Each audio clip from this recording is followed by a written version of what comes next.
Hi guys, today I want to show you how to make some delicious Gougeres, which are basically a high-end version of a cheesy pouf. We're going to make a simple pâte choux dough, and then we're going to add some Gruyere cheese, fresh black pepper, and delicious fresh thyme. I'm really excited for these guys. This is one of my favorite things to eat. They're savory and delicious. I did a special event one time for a wine tasting, and these went off like, oh, you could not believe. So I'm really excited to show you guys today. I've got some whole milk, water, and butter in a pan. This is gonna go on the stove. If you do not have whole milk, go ahead and use non-fat, but don't use half milk, half water, just non-fat milk. This is gonna go on the stove, and once this is at a full boil, I'm going to add some flour and salt to that guy, cook it for a little longer. Then it's gonna go on the KitchenAid. I'm gonna add some eggs once it's cooled down, and then we're gonna fold in that cheese and delicious herbs. Feel free to go ahead and replace any kind of cheese you want. I've done it with cheddar and cayenne. I've done rosemary. You can really mix it up. Think like a chef, make it your own, be creative. I'm so excited for these today, guys.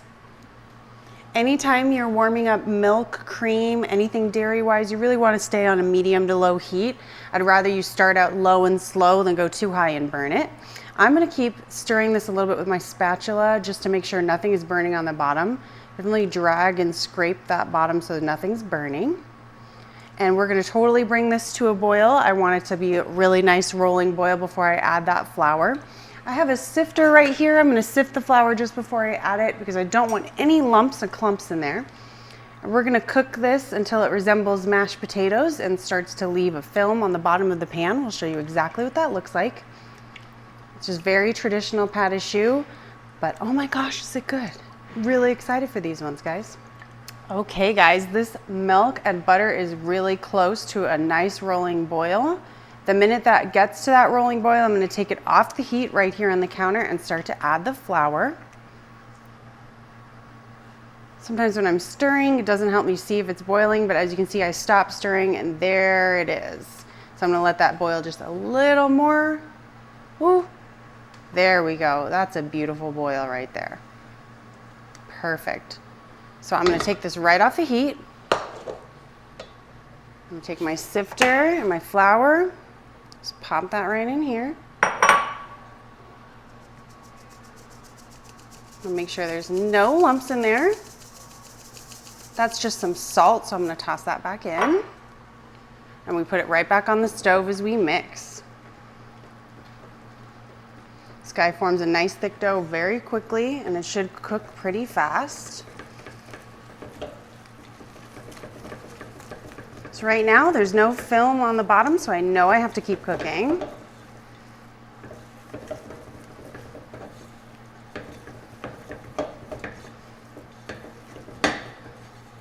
Nice and thick. All right, we're starting to get a small bit of film on here.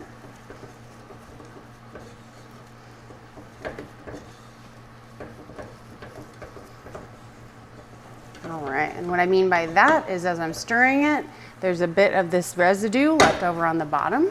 You see it's nice and thick, like sort of a mashed potato or mashed cauliflower. All right, this is ready to get into the mixer bowl. We're gonna pop that right in here and then get that mixer going to cool that dough down before we add our eggs. We don't wanna accidentally cook the eggs for any reason. As you can see, that steam is wafting off of there, so I know that's too hot. I'm just going to touch the bottom of the bowl to see the temperature. You can always use the back of your hands if you don't really know if the palm of your hand is very sensitive to heat. Mine's not very sensitive anymore, so I use my arm sometimes as well. So I'm going to leave that on the mixer for at least 3 to 5 minutes to cool it down, and then I'm going to start adding my eggs. Once those guys are all added, I'm going to show you what the texture of dough we're looking for before we fold in our cheese. Okay guys, this mixer has been going for I would say about 5 minutes, and it is nice and lukewarm to the touch. So I'm going to start slowly adding in my eggs. I want to make sure it's emulsified really well after each addition, so I'm just going to go slow as I do this. The texture of this dough is going to completely change from sort of like a mashed potato-y look to something really smooth and shiny, and that is what we are going for. And once all of these eggs are in, I'm going to scrape down the bowl just to make sure it mixed in real well, and then I'm going to keep it on the mixer again, hopefully for a little less than 5 minutes, so that's probably about right. And then we're going to check the texture of the dough. The way we do that is we basically get the dough on the paddle or on your hand, and you want, when you pick that dough up, you want a V, not a W. I know that sounds weird, but I'm gonna show you what that looks like. Oh yeah, this is quite lovely. It's completely changed into a much smoother, yellower looking dough. Give that a good scrape. And we're gonna keep this mixing until we get that texture we're looking for, and we whip just enough air into it to create a nice, voluminous, cheesy little poof. So I'm gonna check back on this mixer in about 5 minutes and see what that looks like. Okay guys, this pâte choux has been on the mixer for about 5 minutes, and I'll show you a really nice example of what I mean by that V. See how when I pull my hand out, it's a V, it's not making kind of a weird shape. So I know that this guy is ready to go. So I'm going to mix in my cheese and herbs and black pepper. I've got that ready to go right here in this bowl. Ooh, smells amazing. Just gonna lightly fold this in so that every little bit gets some of those herbs. Like I said, feel free to mix up your herbs if you have rosemary growing in your garden. If you want to try oregano, let's see, almost anything would be good. We could do a little nutmeg. Like I said, I enjoy cheddar and cayenne. I think that's a great combination. You do all sorts of stuff. Paprika and Swiss, whatever sounds good. You can see that beautiful, cheesy, peppery, thymy dough. I'm gonna get that into a piping bag. Folding my piping bag over my hands. Getting a nice reservoir in there. I've got my oven preheated at 350. Ready to go. Once I pipe these guys onto a sheet pan, I'm going to gently egg wash them. Typical egg wash is equal parts egg and water. I like to do a little milk or cream in mine. You can add salt if you'd like to for a little bit of flavor. It's totally up to you. Egg wash is just gonna help with a little bit of browning, and we're gonna add a little cheese on top, so that's gonna help that cheese stick. Ooh. All right.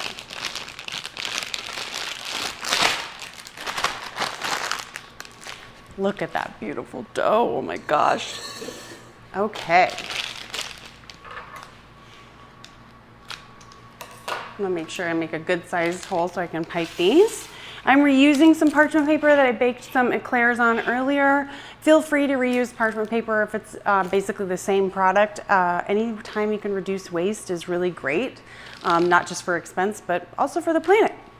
All right, I'm gonna pipe these guys with about 1 inch apart because they will spread a little bit. Ooh, yummy.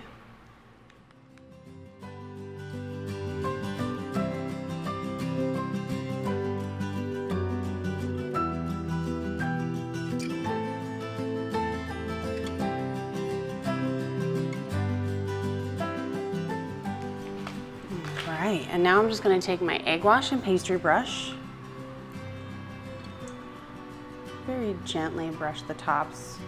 If you have any tops poking up, you can push them down.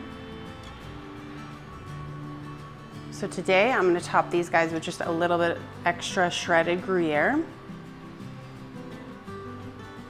But like I said, you could really do any cheese that excites you.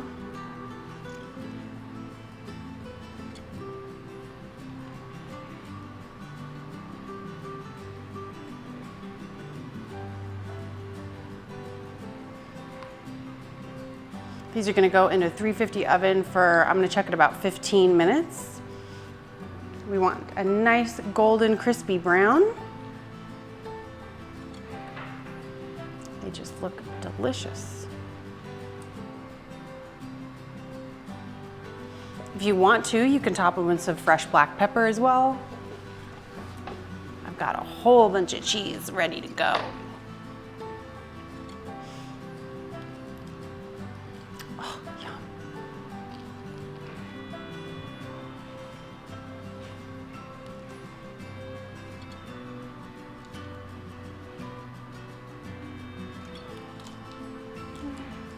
One of the things I really like about this is it's taking a traditional sweet item for dessert and making it into something savory. Not everybody really loves sweets, so I like to have some savory pastry chef stuff in my arsenal. All right, these are ready for the oven, looking amazing. Like I said, we're gonna check them in about 15 minutes and we'll show you what they look like, perfectly golden brown.